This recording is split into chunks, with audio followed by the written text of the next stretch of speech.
The world breathed a collective sigh of relief when the US and Iran announced an official 2-week ceasefire. After years of tension, it looked like a concrete step toward regional stability. But that relief evaporated in less than 24 hours. Israeli military forces launched a series of intense strikes into Lebanon, resulting in the deaths of roughly 250 to 300 civilians. Tehran immediately retaliated. Iranian military forces moved to block the Strait of Hormuz, directly threatening the transit routes that supply a massive portion of the global oil market. The entire peace deal collapsed over a single built-in blind spot. The two sides possessed entirely different definitions of where the ceasefire actually applied.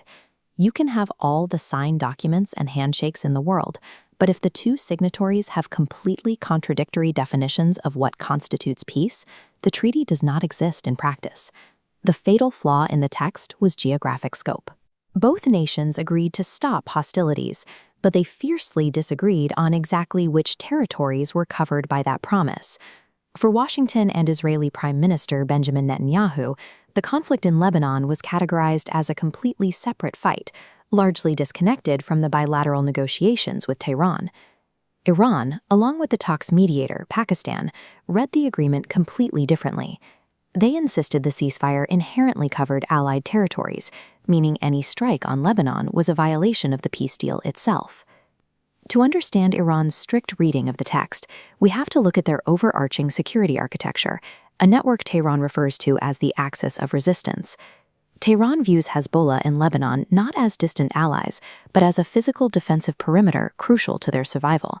Striking that shield triggers an automatic response. You stretch cannot maintain a bilateral peace treaty while dismantling their primary line of defense. Washington tried to compartmentalize the conflict, pushing for a ceasefire at the main table while allowing military action against proxy forces on the side. Geopolitically, that strategy is completely incompatible with how Iranian defense doctrine actually operates. Behind closed doors, specific diplomatic missteps were already eroding the fragile trust between negotiators, even before the strikes occurred. This diagram highlights a sudden change in the diplomatic blueprints. The U.S. abruptly expanded a proposed 10-point peace plan into a 15-point framework.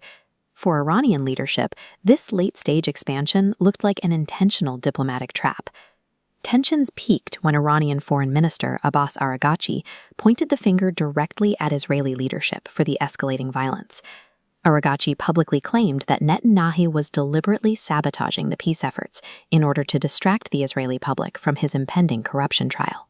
Tehran then established a strict diplomatic red line. They formally announced they would refuse all dialogue as long as attacks on Lebanese civilians continued. That boycott had immediate consequences. The scheduled high-stakes peace negotiations, meant to take place in Islamabad, Pakistan, were abruptly canceled. Iran then moved beyond empty chairs at negotiating tables. They decided to leverage their physical control over vital maritime choke points, using the Strait of Hormuz to directly threaten U.S. and global economic interests. In a matter of days, the combination of altered peace frameworks, shattered trust, and renewed violence in Lebanon turned a hopeful diplomatic venue into an active global economic standoff. Right now, the trust required to bring these hostile parties back to the negotiating table is completely gone. The bitter irony is that an agreement specifically designed to de-escalate tensions ended up acting as a catalyst, pushing the entire region closer to a broader war. The failure of this specific deal exposes a harsh reality about the modern Middle East. Major powers cannot negotiate in a vacuum. This network diagram illustrates how tightly primary states are bound to their regional proxy groups. Any viable diplomatic framework moving forward means accounting for this entire web, because attempting to separate out individual actors is politically impossible. This establishes a firm operational rule for Middle Eastern diplomacy. If a peace agreement's scope does not explicitly cover every allied entity, it effectively protects no one.